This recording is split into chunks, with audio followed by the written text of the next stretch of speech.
Les contributions africaines à la civilisation peuvent être prouvées dans différents domaines comme la science, les mathématiques et la culture. L'objectif de cette vidéo est de vous montrer ce que l'Afrique a apporté au monde et plus particulièrement à la civilisation. Nous allons nous baser sur 10 contributions africaines à la civilisation. Bien évidemment, il y en a plein d'autres. N'oubliez pas de vous abonner, laisser un j'aime et activer la cloche de notification. Numéro 1. L'exploration. La première contribution africaine à la civilisation est l'exploration. En effet, les Africains ont été les premiers humains à explorer le monde et sans leur esprit d'exploration, la planète n'aurait pas été peuplée. Toute l'humanité est redevable à la force pionnière des anciens Africains qui se sont aventurés vers le reste du monde. Ainsi, l'humanité entière est le résultat d'une population ancestrale africaine. Numéro 2. L'écriture. Les hiéroglyphes ont démontré que la civilisation africaine remonte aux temps les plus anciens. Selon l'historien Théophile Obenga, les origines de l'écriture dans le monde remontent à plusieurs millénaires avant Jésus-Christ. En effet, les Nubiens pré-dynastiques d'Égypte ont développé la première écriture connue au monde sous le nom des hiéroglyphes. L'écriture hiéroglyphique égyptienne inventée par les Égyptiens est le fondement de la civilisation mondiale, car toutes les principales écritures écrites, comme l'hébreu, le grec, le latin et le phénicien, étaient toutes dérivées de l'écriture égyptienne. On ne peut que se demander si la civilisation mondiale aurait été possible, ou à quel stade elle serait produite si les Africains de l'Égypte pré-dynastique n'avaient pas contribué à la civilisation en inventant l'écriture. Numéro 3. La médecine. La médecine moderne a été inventée dans l'Égypte ancienne. Selon Cheikh Anta Diop, dans son ouvrage intitulé Civilisation et barbarie, Imhotep a été reconnu comme le père originel de la médecine par les Grecs de l'Antiquité. Le serment d'Hippocrate, prêté par les médecins d'aujourd'hui, est d'origine grecque, mais en vrai, il a été emprunté au premier serment égyptien d'Imhotep. La médecine égyptienne était très avancée, y compris en chirurgie cérébrale, et de nombreux médecins du monde antique, notamment les Grecs, venaient se faire former en Égypte. Numéro 4. Les mathématiques. L'os Ishango, datant d'environ 8500 ans avant Jésus-Christ, est connu comme étant le plus ancien outil mathématique connu de l'histoire humaine.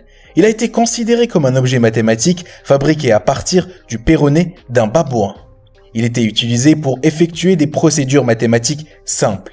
Dans l'Égypte ancienne, les mathématiques ont été développées sous forme d'arithmétique, d'algèbre et de géométrie. Les mathématiques ont permis la construction de pyramides et de temples. D'autre part, le célèbre papyrus mathématique Rhind permet de comprendre comment les anciens Égyptiens pouvaient poser des problèmes mathématiques abstraits et développer des équations pour résoudre des problèmes grâce à des exercices mathématiques théoriques comme le calcul de la circonférence d'un cercle et la recherche de la valeur de pi. Malheureusement, ce savoir a été honteusement copié par les mathématiciens grecs comme Pythagore et Euclide.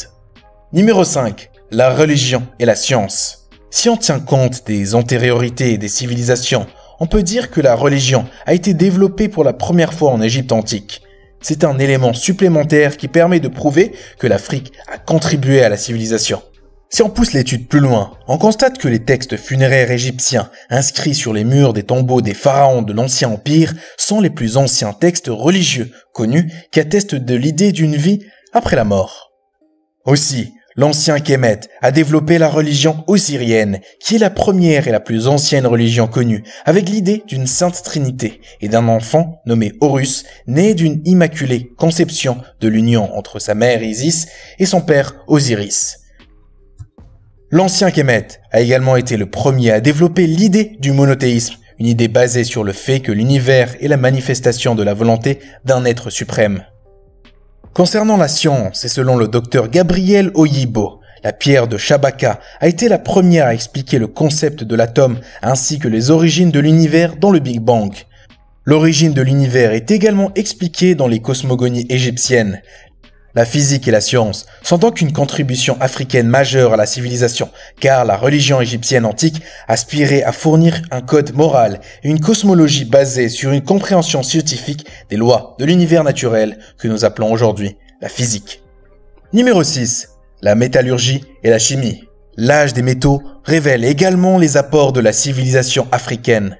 Outre le fer, L'une des réalisations les plus précieuses de l'histoire humaine est la création et la manipulation d'éléments en général illustrés dans l'art de la métallurgie qui constitue la 6e contribution de l'Afrique à la civilisation. Par exemple, le peuple Edo du Nigeria était particulièrement doué pour la manipulation du laiton et leurs compétences ont été immortalisées dans les célèbres bronzes du Bénin. Les sciences métallurgiques peuvent également être attribuées à l'art égyptien antique de l'alchimie. L'alchimie était un mystère pour les Asiatiques et les Grecs du monde antique lorsqu'ils ont été introduits pour la première fois à la métallurgie et à la chimie par les Africains de Kémet qui l'utilisaient.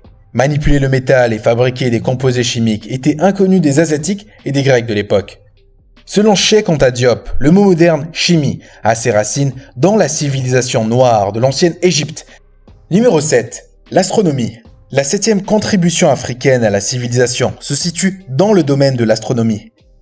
Les premiers Africains nubiens de Napta sont reconnus pour avoir créé le premier observatoire astronomique au monde avec leur calendrier rocheux qui a suivi l'étoile Sirius pour détecter les niveaux d'inondation du Nil. Le peuple Dogon du Mali est également bien connu pour ses connaissances astronomiques anciennes basées sur la religion de l'étoile Sirius de l'Égypte ancienne. Les Dogons étaient déjà au courant depuis l'Antiquité que le système Sirius était une étoile binaire. Ils étaient aussi au courant qu'il y avait d'autres informations qui ne pouvaient pas être obtenues à l'œil nu. L'ancienneté des connaissances astronomiques Dogon est à la fois impressionnante et mystérieuse, comptant comme une contribution importante à la connaissance humaine, car l'étoile naine Sirius n'a été découverte par les astronomes occidentaux qu'au XXe siècle. L'Afrique est également responsable du premier zodiaque au monde. En effet, le zodiaque de Dendera est le premier et le plus ancien zodiaque au monde qui a donné naissance à l'astrologie. Le temple égyptien de Dendera était utilisé dans l'Antiquité comme temple de l'ancienne divinité égyptienne Hathor. Le zodiaque de Dendera a fourni la base de l'astrologie car il transmet des concepts spirituels basés sur des données astronomiques précises. Numéro 8. La révolution politique. La première révolution politique au monde s'est produite en Afrique. La révolution osirienne de l'Égypte ancienne, qui a entraîné la montée de la religion osirienne, est la première révolution de l'histoire mondiale. La révolution osirienne s'est produite vers la fin de l'Ancien Empire. Les origines et les causes de la première révolution mondiale étaient enracinées dans le fait que depuis l'époque de l'Égypte pré-dynastique et jusqu'à l'Ancien Empire, seuls les rois d'Égypte étaient considérés comme divins. L'au-delà étant le droit exclusif des rois auquel les gens ordinaires n'avaient pas droit. Un autre facteur important qui a conduit à la révolution osirienne serait la révolte généralisée des roturiers, qui s'est produite en raison de la détérioration des normes administratives, provoquant des inégalités et une pauvreté généralisée parmi la population égyptienne. En conséquence, le peuple de l'Égypte ancienne a lancé la révolte osirienne qui s'est intensifiée pour devenir la première révolution mondiale de la 4e à la 6e dynastie de l'Ancien Empire. Qu'au lendemain de la révolution osirienne, les textes funéraires de l'au-delà, initialement réservés aux pharaons, ont été étendus à travers la religion osirienne aux gens ordinaires qui ont également obtenu le droit de l'au-delà. Lorsque les textes funéraires des temps pharaoniques ont été convertis en des textes de cercueils tels que le livre égyptien des morts et placés dans des cercueils de citoyens égyptiens ordinaires qui pouvaient désormais accéder à l'au-delà comme les pharaons. La révolution osirienne est donc la preuve que la première rébellion de mouvement de masse dans l'histoire du monde a eu lieu en Afrique. Numéro 9. L'architecture. Dans le domaine de l'architecture des temps anciens, les bâtiments et monuments africains ont également contribué à la civilisation. Par exemple, les pyramides égyptiennes sont des structures les plus reconnaissables de la planète. On peut également citer d'autres œuvres africaines comme l'architecture du Grand Zimbabwe. Numéro 10. Le café.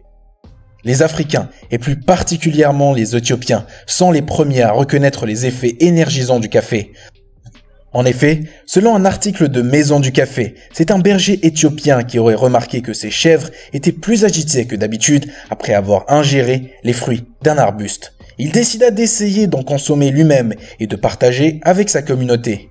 Les Éthiopiens sont les premiers à remarquer que la prise du café permet de rester éveillé. En effet, les Éthiopiens prenaient le café pour ne pas s'endormir pendant les prières. Le même article de la Maison du Café nous indique que les études biologiques prouvent que le caféier arabica serait bien originaire d'Éthiopie, où il serait en réalité consommé depuis la préhistoire. Aujourd'hui, le café fait partie intégrante de la vie économique et culturelle de l'humanité.